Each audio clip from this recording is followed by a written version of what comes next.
آپ نے کہا کہ ہم کسی کے پاس گئے تھے، انہوں نے کہا جی کہ آپ کے پورے گھر پہ جادو ہے اور بہت خطرناک جادو ہے اور فلاں فلاں بندوں نے کیا ہوا ہے، اور توڑ کا انہوں نے ابھی تک کچھ نہیں بتایا۔ آپ نے کہا کہ ہم متاثر ہوئے ہیں ان کی باتوں سے کہ انہوں نے بالکل صحیح بتایا، جو معاملات ہیں وہی بغیر پوچھے انہوں نے بتا دیے ہیں۔ بات یہ ہے کہ ہم مسلمان ہیں، ہمیں اسلام سے پوچھنا چاہیے، قرآن حدیث سے۔ نبی پاک صلی اللہ علیہ وسلم کی زندگی میں بھی ایک ایسا بندہ تھا جو کہ غیب کی خبریں دیتا تھا، ٹھیک ہے؟ تو اللہ کے نبی علیہ والسلام نے فرمایا کہ یہ دنیا کا بدترین لعنتی انسان ہے۔ جنوں کو بھی غیب نہیں ہے، اللہ کے علاوہ نبیوں کو بھی غیب نہیں ہے، جب تک فرشتہ بھیج کے اللہ نہ بتائے نبی صلی اللہ علیہ وسلم کو بھی پتہ نہیں چلتا تھا، ٹھیک ہے؟ وہی آتی تھی، پیغام آتا تھا، پھر کافروں کو جو ہے جواب دیتے تھے۔ تو اس جو ہے انسان کو کیسے پتہ چلا کون سی چیز ہے جس نے اس کو بتایا؟ ہاں جی، ہمارے نبی تو انتظار کریں اللہ کی وحی کا، فرشتے کا۔ کیا یہ نبی صلی اللہ علیہ وسلم سے بھی بڑھ کے ہے کہ اس کو جو ہے نا بغیر بتائے پتہ چل جاتا ہے کہ تمہارے گھر میں یہ ہے، اور بالکل ٹھیک بتا رہا ہے؟ ہم پوچھتے ہیں نبی علیہ السلام کی حدیث سے۔ اللہ کے نبی علیہ السلام کے دور میں ایک بندہ تھا اس طرح کا، اس کا نام تھا ساق ابن سیاق، اس طرح کا نام ہے اس کا، ٹھیک ہے؟ تو وہ کاہن تھا۔ اللہ کے نبی علیہ السلام اس کے پاس دعوت دینے گئے اپنے صحابہ کے ہمراہ، تو اس نے الٹا نبی علیہ السلام کو دعوت دی، کہا میں تو تیرے دل کی بات جانتا ہوں اے نبی۔ انہوں نے کہا اچھا میرے دل میں کیا ہے بتا۔ آپ علیہ السلام نے سورۃ دخان کی تلاوت کی دل میں، تو اس نے کہا تو نے دکھ کا لفظ بولا ہے، یعنی اس نے ایسے گندے عمل کر کے نا شیطان کے ساتھ دوستی کر رکھی تھی۔ شیطان خود جہنمی ہے، ابلیس، تو اس کو بھی جو اسلام کے خلاف الٹے سیدھے کفر شرک والے گستاخی والے اعمال جب تک نہ کرائے شیطان، تب تک دوستی نہیں کرتا وہ کسی انسان سے، ٹھیک ہے؟ یہ تابع نہیں ہوتے بلکہ اپنے تابع کرتے ہیں انسان کو، ٹھیک ہے؟ خیر اس نے یہ کیا، اللہ کے نبی نے فرمایا جواب میں کہ تو لعنتی انسان ہے۔ ہم کہتے ہیں بڑا پہنچا ہوا ہے، بغیر میرے پوچھے دستے ہیں انہوں نے، جی بغیر میرے پوچھے مجھے بتا دیے اس نے، اور بالکل ایکوریٹ بتایا، کریکٹ بتایا، میرے گھر میں بالکل یہی ہے، یہی مسائل ہیں۔ عاملوں نے،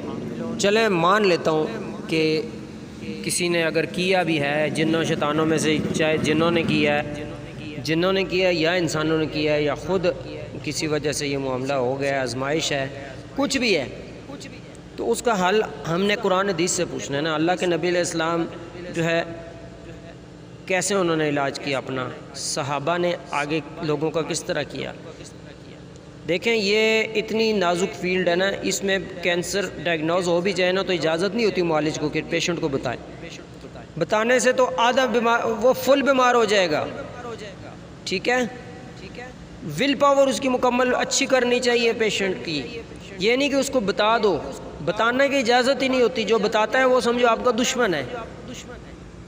بتانا نہیں چاہیے، علاج کر دینا چاہیے ڈاکٹر کو۔ آپ نے دیکھا ہوگا کینسر والا مریض عرصے سے اس کو کینسر ہے، نہیں پتہ، ڈائگنوز ہونے کے بعد اس کا جو ہے نا صحت ڈاؤن ہونی شروع ہو جائے، کیوں؟ کینسر کی وجہ سے؟ نہیں، کینسر تو پہلے سے بھی تھا، اچھا بھلا بہترین لائف گزارا تھا، اس کے ڈائگنوز ہونے کی وجہ وہم جو ڈال دیا کسی نے اس کے ذہن میں، نہ بھی ہونا ہو جائے گا اس کو کینسر، سوچ کے وہم کر کے کہ وہ مجھے تو یہ جو ہے نا کینسر ڈائگنوز ہوا ہے۔ اگر ہے بھی اس طرح کا معاملہ، اثرات کچھ ہیں بھی، تو پھر بھی ہم نے قرآن حدیث کے مطابق عمل کرنا ہے، حدیث کے دعائیں، آیات، رقیہ جو بھی ہے اس کے مطابق میں نے آپ کو بتایا ہوا ہے، ٹھیک ہے؟ دیکھیں بہت خبیث عاملین چلے اور شیاطین کی پوجا کر کے نا انہوں نے بہت شیطانی طاقت کٹھی کی ہوئی ہوتی ہے، ٹھیک ہے؟ ویسے تو ان کی طاقت جو ہے نا ہماری جوتے کی نوک پہ، کیونکہ ہم قرآن حدیث والے ہیں، ہماری قرآن حدیث کے سامنے کسی کی کوئی پاور نہیں، ٹھیک ہے؟ اللہ سے بڑا کوئی نہیں، قرآن سے بڑا، نبی علیہ السلام سے بڑا کوئی بھی کسی کی طاقت نہیں ہے، ٹھیک ہے؟ انہوں نے شیطانی چلے کر کے نا جنہوں نے بھی جادو کروایا ہے یا کیا ہے، یہ جو میں نہیں کہتا کہ کروایا ہوا انہوں نے، یہ آپ کو وہم میں ڈالا ہے اس بندے نے، اس مولوی صاحب نے جس کا آپ نے نام لیا، ٹھیک ہے، اگر کیا بھی ہے تو دیکھیں ٹوٹے گا کیسے، نبی علیہ السلام کا کیسے ٹوٹا، ایک دم تو نہیں، دیکھیں کئی سال پرانا مسئلہ ہے، سمجھے 10 سال پرانا مسئلہ ہے، 10 مہینے تو اس کو چاہیے نا ٹھیک کرنے کے لیے، یا 10 ہفتے تو چاہیے نا کم از کم۔ شیاطین نے چلے کر کر کے، خباثت والے اعمال کر کر کے اتنی جو ہے نا وہ پاور حاصل کی ہوتی ہے کہ ان کا توڑ ایک دم نہیں ہوتا، بعض اوقات پڑھائیوں پر پڑھائیاں کرنے پڑتی ہیں، پیشنٹ کو بھی معالج کو بھی، تب جا کے تھوڑا سا فرق پڑنا شروع ہوتا ہے۔ جیسے ہی ہمارے ہاں مصیبت یہ ہے کہ تھوڑی سی فرق پڑنا شروع ہوتا ہے، سستی کر لیتے ہیں پڑھائیوں میں، سستی ہیں جی، بے صبری کا مظاہرہ کرنے لگتے ہیں۔ ایک جگہ سے علاج شروع کیا ہوا ہے آپ نے، تو آپ کو ادھر ادھر جانے کی کیا ضرورت ہے، ثابت قدمی سے، حوصلے سے ادھر ہی جم کے رہیں، اس طرح بندہ خراب ہوتا ہے زیادہ۔ ٹھیک ہے، وہ اپنے ڈاکٹری کرے گا، ٹھیک ہے، میں نے آپ کو اعمال دیے ہوئے ہیں قرآن و حدیث کے اتھینٹک، رقی ہے، شرک و بدعت سے پاک اعمال ہیں جی، آپ اس پر جمی رہیں، ٹھیک ہے، اللہ خیر کرے گا، اللہ آسانی کرے گا آپ کے لیے انشاءاللہ تعالی، ٹھیک ہے۔ تو ایسوں کے بعد جانے سے نا نقصان ہو سکتا ہے، جو قرآن حدیث کے خلاف آپ کو دیکھیں، سب سے بڑی خلاف کی بات یہ ہے کہ انہوں نے آپ کو بتا دیا، میں نے آپ کو آج تک بتایا ہے،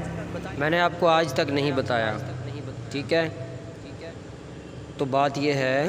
کہ ثابت قدمی سے حوصلے کا مظاہرہ کرتے ہوئے یہ اعمال آپ جاری رکھیں، ٹھیک ہے۔ یہ اعمال جتنے بھی علاج میں نے آپ کو بتایا ہے، یہ اللہ سے مدد مانگنے والا ہے، دعائیں ہیں، آیات ہیں، دعائیں ہتھیار ہیں، یہ علاج ہتھیار ہے، ہتھیار تو تیز ہے، قرآن حدیث کی آیات دعائیں تیز ہیں، لیکن ہتھیار کے پیچھے ہاتھ بازو بھی مضبوط ہونا چاہیے نا، ٹھیک ہے، توکل، ایمان، یہ جو ہے نا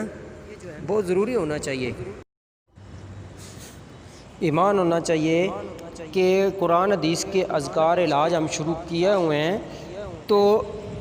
اسی کے اندر سے ہمیں شفا ملے گی، چمٹ جائیں اس کے ساتھ، چمٹا رہے انسان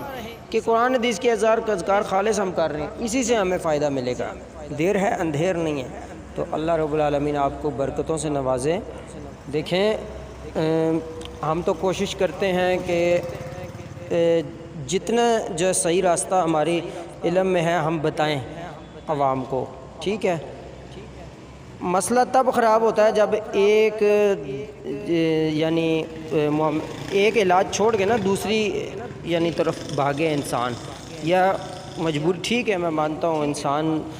ڈوبتے کو تنکے کا سہارا، ادھر ادھر بھٹکتا ہے، لیکن بھٹکنا نہیں آئندہ آپ نے، جدھر آپ نے یہ شروع کیا ہوا ہے نا ہمارے پاس ہمارے ادارے میں انشاءاللہ الحمدللہ، ڈاکٹروں کے جو کیس تھے نا، ڈاکٹروں کے پاس جن کا علاج نہیں تھا، مشینری فیل ہو چکی تھی، وہاں ان کو بھی اللہ نے کینسر، ایڈز، ٹھیک ہے، ان کا بھی ہم نے علاج کیا، کینسر والوں کو اللہ نے شفا دی ہے، ٹھیک ہے نا۔ تو آپ کا بھی ٹھیک ہے، تھوڑا پرانا معاملہ ہے، سخت ہے، ٹھیک ہے مان لیتے ہیں، نو پرابلم، لیکن قرآن و حدیث سے بڑا زیادہ سخت تو نہیں ہے، قرآن و حدیث کے مقابلے میں کچھ بھی نہیں ہے، وہ قرآن و حدیث سے اوپر نہیں جا سکتا یہ معاملہ، جتنا بھی سخت عمل ہے یا جو بھی ہے، ٹھیک ہے جی۔ اللہ آپ کو برکتوں سے نوازے، آپ نا اس پر جمے رہیں آپ لوگ، ٹھیک ہے جی، اللہ آپ کے لیے آسانی کرے۔ اس ویڈیو کو لائک کریں اور ہمارے چینل کو سبسکرائب کر لیں، ساتھ میں لگے بیل کے آئیکن کو بھی پریس کر دیں نیو ویڈیوز سب سے پہلے حاصل کرنے کے لیے۔